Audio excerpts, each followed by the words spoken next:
My nightmare mother-in-law likes to reorganize my baby's nursery because I am not a good mother like her, so I made my husband give her an ultimatum. So I am currently 32 weeks pregnant with mine and my husband Felix's first child. Things have been going well, and one of the great things is that Felix is a builder, so everything with the nursery went pretty smoothly pretty fast. We agreed at the start what kind of vibe we wanted to go with it, and it's pretty much already done. Figured that we'd get it sorted as soon as possible so it wasn't another thing to worry about later. My mother-in-law has always been a bit of a nightmare but has been better since the news that I'm pregnant, though not without issue. For example, she told me that I should lose some weight and that it wasn't healthy for me or the baby. She knows that I used to struggle with anorexia and I'm not any sort of unhealthy weight. In the past, I've kept my mouth shut and let Felix deal with her. As the nursery has almost been completed, she's suddenly decided to invite herself around more. I work from home currently, and she comes in on the regular, asks me when I'm going to have lunch, and oh, could you just pop me something in too? And then we'll wander into the nursery and start rearranging things. I know this sounds stupid, but once she literally bought an IKEA bag full of stuff that she put in there. It doesn't match, but I've never said anything really beyond,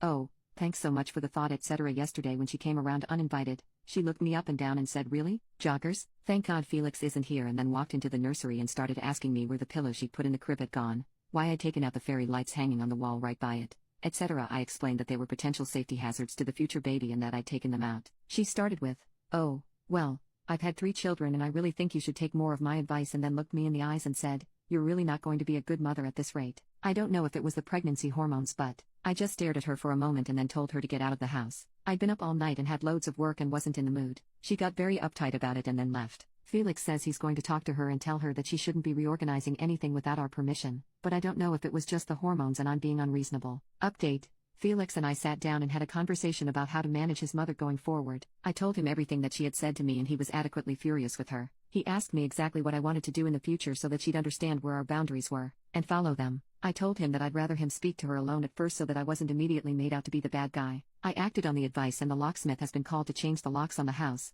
and Felix has ordered us a Ring doorbell off Amazon with the assurance I'll be able to put it in. He hates doing the electrics, but you know how it is, I'll leave him to it lol. And then he called up mother-in-law and organized a lunch date for today so they could have a talk between themselves. He got back in the afternoon and as he walked into the door, smiled at me and went sorted. And, characteristically, went to go and make himself a cup of tea. I got a message a few minutes later from her saying she was very sorry for what she had said to me, that she was in the wrong, only going to visit when invited, not going to go into the nursery anymore, and was going to respect the rules and boundaries that he and I set for our home life and for our child. And after adding that she was sorry for the comments she'd made on my appearance. I'll believe it when I see it, but at least it's a good start, and we've all agreed to go for dinner at some point to talk about future expectations when the baby comes. I talked to Felix, and he said that she'd been offended at first, didn't believe she'd done anything wrong. And he also specifically said she hit with the spiel of, "Oh, I must be such an awful mother then," and he told her it's not about that, it's about you disrespecting my wife, our child, and our home. If you continue, you're not going to dream of being able to see your grandchild. She was apparently and unsurprisingly sulky, and he told her to apologize, and she said she wouldn't, to her credit did. Thank you all for your advice about how to handle things going forward with the locks and everything. The amount of support was crazy, but I can't thank you all enough. I feel so much calmer about the situation. I don't know if she's going to stick to what she said going forward, but at least boundaries have been set and I know that Felix has my back.